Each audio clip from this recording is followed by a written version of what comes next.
حتى أهل البدع والأهواء، أهل البدع العقائدية وأهل البدع السياسية. أنا أقول بيننا وبينكم السلف، بيننا وبينكم الكتب، كان فيقول البدع بيننا وبينكم. بسم الله الرحمن الرحيم.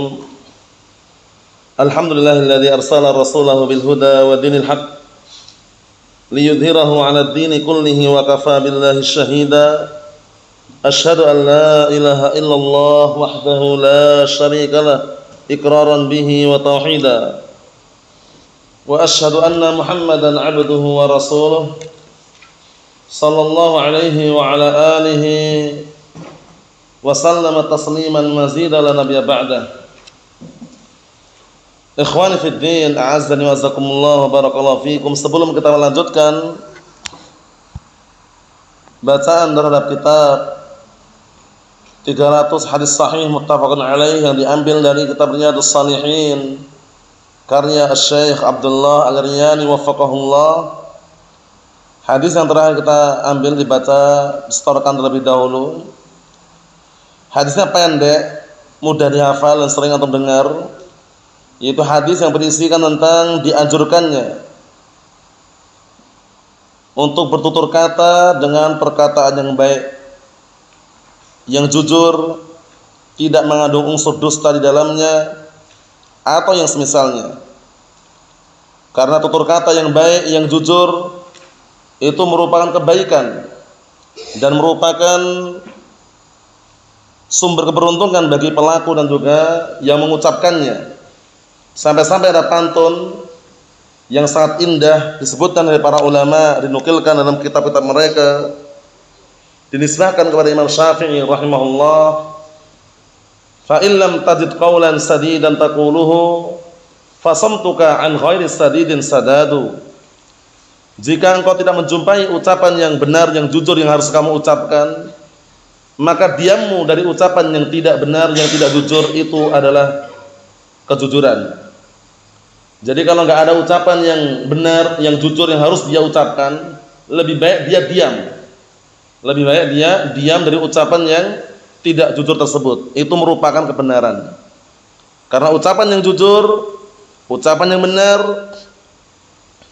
itu telah diperintahkan oleh Allah Subhanahu wa taala dalam Al-Qur'an Karim, ya ayyuhalladzina amanu taqullaha wa qulu qawlan sadida. Wahai orang-orang yang beriman, bertakwalah kalian semuanya kepada Allah taala dan bertutur katalah, berucaplah dan ucapan yang sadidan ay shawaba, ucapan yang benar, ucapan yang jujur. Tafaddalu.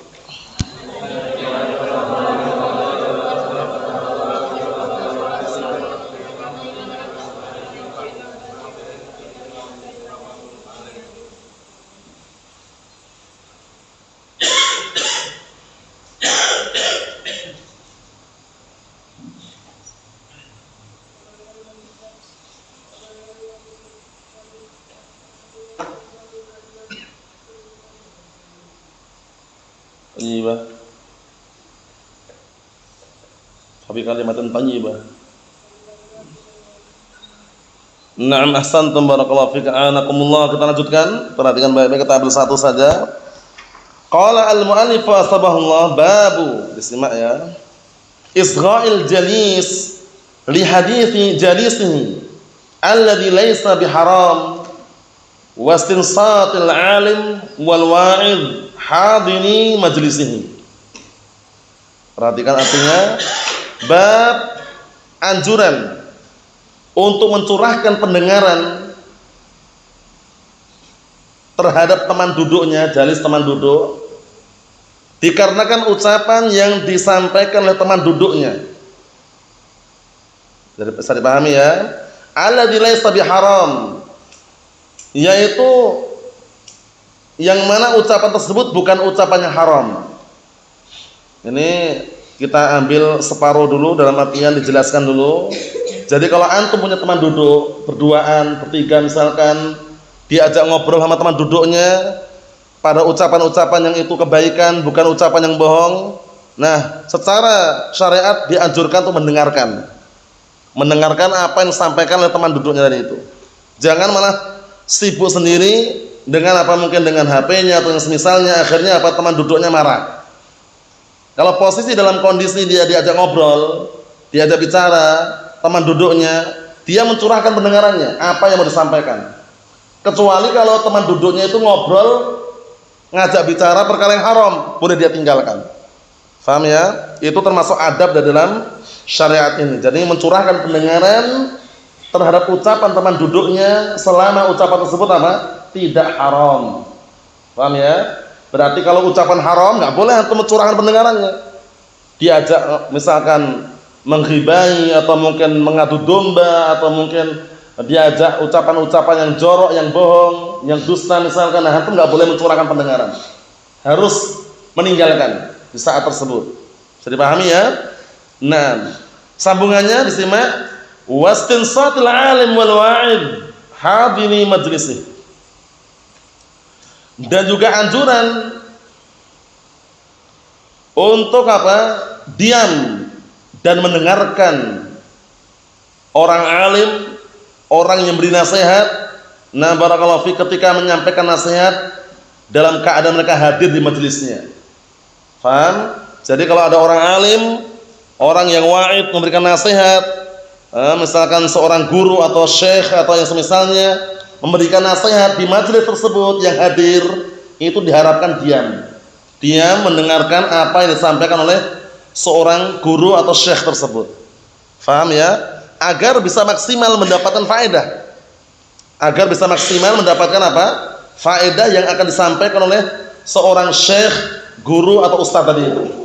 Mafhum? Nah, jangan malah mungkin sibuk dengan barakallahu fi ngobrol dengan yang lainnya atau sibuk dengan kitab yang lain. Termasuk adab juga para ulama menjelaskan, dikala seorang guru mengajarkan suatu kitab, paham ya? Upayakan dia mendengarkan atau dia membawa kitab yang sama. Paham ya? Dulu pernah ditegur ketika di Darul Hadis Damaj, syekh waktu itu sempat mengajar Sahih Muslim kalau tidak salah itu ya. Kemudian ada beberapa orang yang disimak bukan Sahih Muslim. Dia malah buka kitab nahwu dia. Buka kitab nahwu, kitab selain Sahih Muslim, baca sendiri, enggak mendengarkan faedah yang disampaikan syekh. Syekh menegur. Syekh menegur dan menasihati bahwasanya itu bukan termasuk adab dalam mencari ilmu. Paham ya? Jadi adab dalam mencari ilmu ketika seorang guru atau seorang syekh membacakan suatu kitab, upayakan si pendengar atau santri atau murid tadi itu membawa kitab yang sama. Paham ya? Membuka kitab yang sama. Jangan buka kitab yang lain. Misalkan syekhnya ngajarkan kitab mustalah, dia bukanya malah kitab usul. Berarti kan enggak sejalan gitu ya. Faedahnya enggak maksimal nanti. Nah, barakallahu fiik. Ini sekedar selingan mengenai bab yang disampaikan oleh al-muallif asbahullah, karena kitab ini kan ringkasan dari kitab Riyadhus Shalihin ya. Jadi bab ini juga ada dalam kitab Riyadhus Shalihin. Bab anjuran, motivasi untuk mendengarkan saudaranya yang berkata selama saudaranya atau teman duduk tersebut tidak berbicara dengan pembicaraan yang haram, dan anjuran untuk mendengarkan ucapan atau arahan seorang alim atau orang yang memberikan nasihat hadir di majelis, ketika hadir di majelisnya. Mafhum? Ini penting sekali. Karena sudah kita lewati ayat dalam surat Qaf. Di akhir-akhir surat Qaf Allah Ta'ala mengatakan apa? Inna fi dzalika la dzikra liman kana lahu qalbun aw alqas sam'a wa huwa syahid. Coba renungi ayat ini.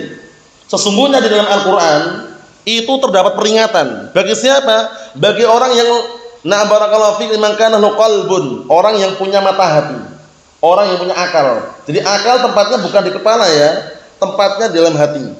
Paham ya? Nah, hati itulah yang digunakan untuk memahami, aklun. Paham? Nah, nomor satu punya mata hati, punya akal untuk memahami. Yang kedua, au al-qasam'a, atau dia mencurahkan pendengaran. Jadi ketika syekhnya mengajarkan, dia mencurahkan pendengarannya. Apa yang disampaikan? Apa pertanyaannya, apa jawabannya? Apa yang disampaikan, apa yang dijelaskan? Yang ketiga, bahwa huwa syahid, dalam kondisi dia menyaksikan. Nah, ini juga termasuk cara mengambil ilmu yang tepat adalah menyaksikan langsung. Menyaksikan langsung, duduk di majelis ilmu, perhatikan ya, duduk di majelis ilmu mendengarkan apa yang disampaikan oleh syekhnya atau gurunya. Karena beda loh ya, orang belajar online dengan offline, duduk langsung bertemu tatap muka, itu beda hasilnya. Kalau online itu kan kadang-kala ada sesuatu yang lain yang mengganggu. Mungkin diajak ngobrol keluarganya, atau mungkin diiringi dengan air minum, diiringi dengan camilan-camilan, kan gitu. Sehingga yang masuk itu untuk ilmunya itu sangat sedikit untuk yang masuk dalam benak orang yang mendengar lewat audio atau online tadi itu. Paham ya? Tapi yang paling positif dan pasti masuk air minum yang sebelahnya itu. Paham ya? Camilan yang ada sebelahnya pasti masuk itu. Paham ya? Dia dengarkan dars online. Audio. Ada segelas air susu. Ada camilan. Itu insya Allah bismillah, paham ya? Air susu dan camilan masuk. Tapi untuk ilmu yang dia resapi belum tentu semuanya masuk. Beda dengan offline. Offline itu datang langsung hadir di majelis tatap muka, syahid menyaksikan, mencurahkan pendengarannya, dia punya akal. Itu hasilnya lain. Dan terbukti banyak orang yang cerita demikian. Beda ya ternyata belajar tatap muka langsung dengan online-nya. Memang beda. Antum lihat hadisnya. Hadisnya menyebutkan bahwasanya para malaikat meletakkan sayap-sayap mereka kepada para pencari ilmu. Karena ridha dengan apa yang dia cari. Itu mencari ilmu yang online atau yang offline? Yang offline di majelis ilmu kayak gini, atau yang online kemudian para malaikat datang meletakkan sayapnya orang-orang yang belajar online? Yang offline. Secara dalil seperti itu. Hadir di majelis ilmu seperti inilah para malaikat meletakkan sayap-sayapnya. Bisa dipahami ya? Nah, barakallahu fi. Ini sekedar selingan seputar apa? Adab di dalam majlisul ilm. Jadi ketika gurunya menyampaikan atau syekhnya menyampaikan, dia mendengarkan, mencurahkan pendengarannya, menyaksikan, dan juga memiliki akal untuk memahaminya. Biar tidak gagal paham atau salah paham atau keliru di dalam memahami apa yang disampaikan oleh guru tersebut. Mafhum? Kita lanjutkan. An Jarir bin Abdullah radhiyallahu anhu, disimak. Anna Nabiyya sallallahu alaihi wa ala alihi wasallam qala lahu fi hajjatil wada' istansitun nas thumma qala la tarji'u ba'di kuffaran yadribu ba'dukum riqaba ba'd, muttafaqun alaihi. Ana artikan, disimak baik-baik. Dari hadisnya Jarir bin Abdullah Al-Bajali. Jarir bin Abdullah Al-Bajali. Beliau sahabat yang mulia. Perhatikan ya. Jarir bin Abdullah Al-Bajali, beliau adalah sahabat yang mulia. Nah, beliau ini digelari dengan Yusuf Hadil Ummah. Dihafalkan itu, gelar-gelar seperti itu dihafalkan. Jadi setelah belajar as-sunnah, mengenal dakwah salafiyah, yang dihafalkan ya seputar sahabat, seputar tabi'in, seputar para salaf. Nah, tinggalkan masa lalu yang jelek, masa lalu yang gelap, paham ya? Mungkin zaman dahulu sebelum antum kenal salaf, sebelum kenal dakwah sunnah, yang dihafalkan pemain sepak bola. Pemain sepak bola, pembalap sepeda motor, antum mungkin ada yang hafal kan? Nah, sekarang diganti. Barangkali diganti dengan para sahabat. Gelar mereka, nama mereka, siapa Abu Hurairah, siapa Abu Sa'id Al-Khudri, siapa Al-Imam Al-Bukhari, siapa Imam Muslim. Mafhum? Jarir bin Abdullah Al-Bajali. Apa gelarnya nih? Yusuf Hadil Ummah. Yusufnya umat ini. Karena beliau memiliki paras wajah yang ganteng, berseri-seri, bersih, ganteng, berseri-seri. Hingga beliau digelari Yusuf Hadil Ummah. Ini nggak boleh gagal paham loh. Kalau tanya siapa Yusuf Hadil Ummah, harus bisa jawab. Paham ya? Karena sudah diulangi berkali-kali. Yaitu Jarir bin Abdullah Al-Bajali. Jarir bin Abdullah Al-Bajali, Yusuf Hadil Ummah. Yusufnya umat ini. Karena memiliki apa tadi? Wajah yang ganteng, paras yang apa? Bersih wajahnya.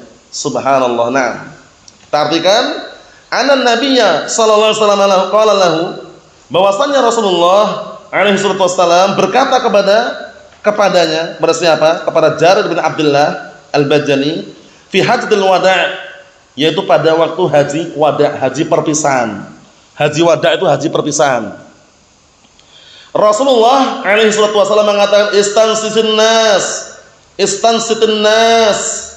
Nah, apa artinya? Perintahkanlah manusia untuk mencurahkan pendengarannya dan diam. Istansit itu meminta untuk diam. Paham ya?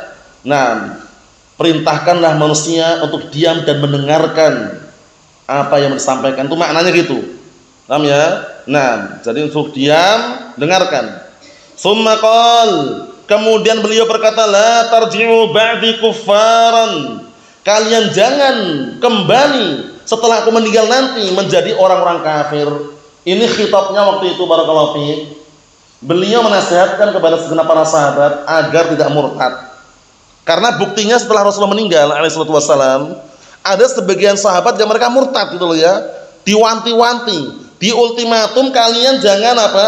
Jangan kembali setelah aku meninggal nanti menjadi orang-orang kafir. Paham ya? Yadribu ba'dukum riqaba ba'd.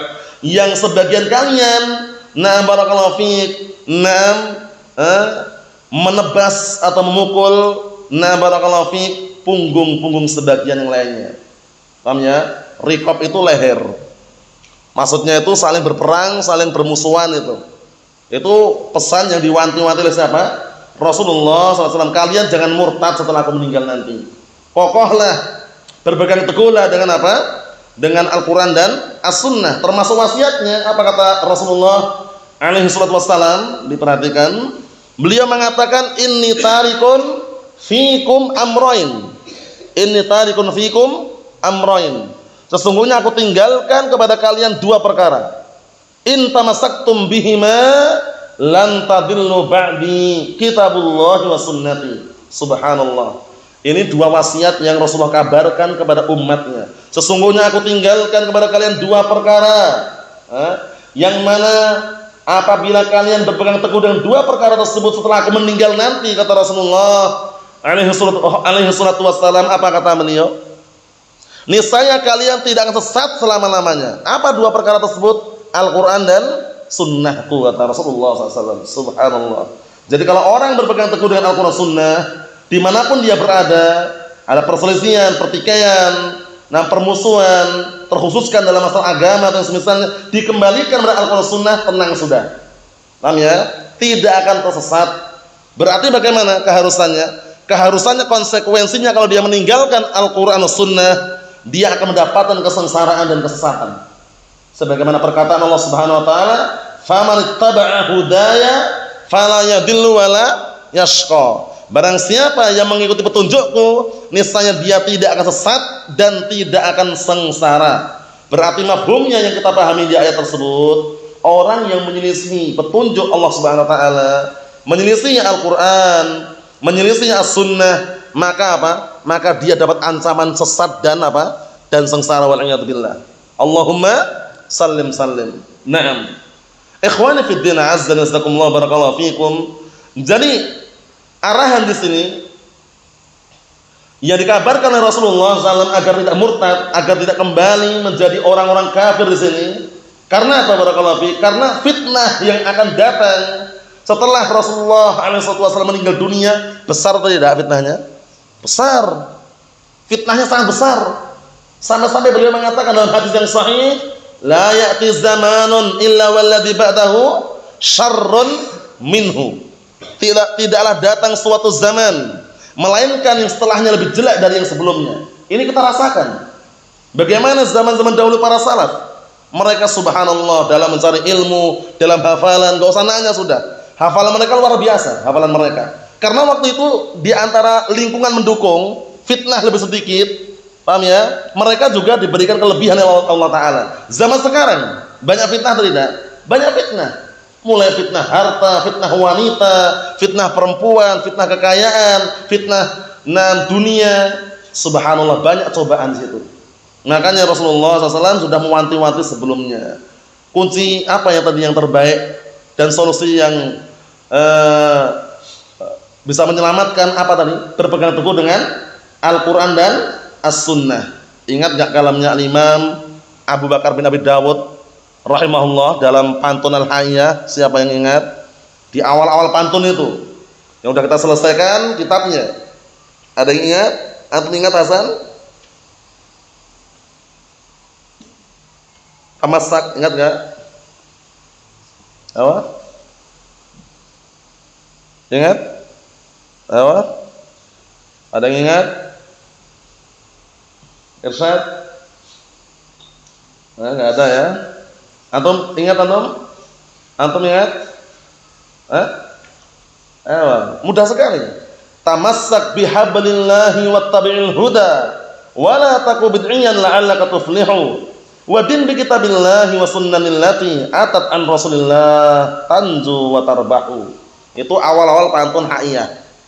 Al-Imam Abu Bakar bin Abi Dawud sudah menyatakan dengan pernyataan akidah Ahlussunnah wal Jamaah berpegang teguh dengan Al-Qur'an dan As-Sunnah. Apa kata beliau? Tamassak bihablillahi wattabi'il huda wala taku bid'iyan la'allaka tuflihu. Artinya berpegang teguhlah engkau dengan tali Allah. Apa itu tali Allah?